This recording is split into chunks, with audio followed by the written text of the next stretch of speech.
5ই August গণ অভ্যুত্থানের পর দায়িত্ব গ্রহণ করে অন্তর্বর্তীকালীন সরকার। এর মধ্যেই চারদিকে শুরু হয়েছে বঞ্চনা আর বৈষম্য নিরসনের দাবি। এসব দাবিতে চলছে অনশন, মানববন্ধন ও সমাবেশ। রাস্তা আটকে রেখে করা এসব সভা সমাবেশের কারণে কার্যত অচল হয়ে পড়ছে রাজপথ। আর তাই বৈষম্য বঞ্চনা নিরসনের আগে দেশ গোছানোর পরামর্শ অনেকের।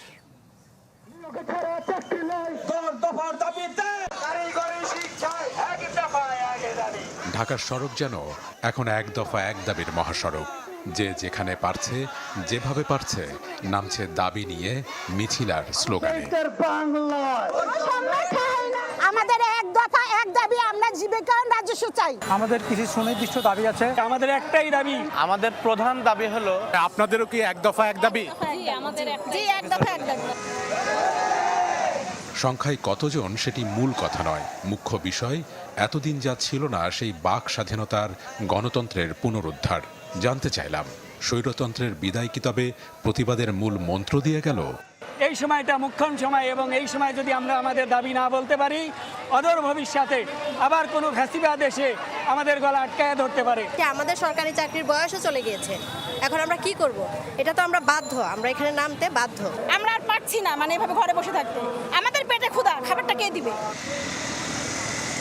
মুষ্টিবদ্ধ কিছু হাতের এমন সরব উপস্থিতি যখন চোখে পড়ে পুরো শহর জুড়ে, তার বিপরীতে দেখা মেলে আরও দীর্ঘ পরিসরে মানুষ আর বাহনের নীরব অবস্থান। এই আন্দোলন যেমন করছে মানুষ, আবার ভুগছে সেই মানুষই। মানুষে আজকে রাস্তায় নেমে আসছে, কারণ এখন কিভাবে দাবি জানাবে, কার কাছে দাবি জানাবে, সেটা কিন্তু মুখ্য একটা বড় ব্যাপার। সব দাবি আমরা আন্দোলনের মাধ্যমে আসতে হবে এমনটা মনে করি না। আমরা এই সরকারকে আমরা সময় দিতে চাই।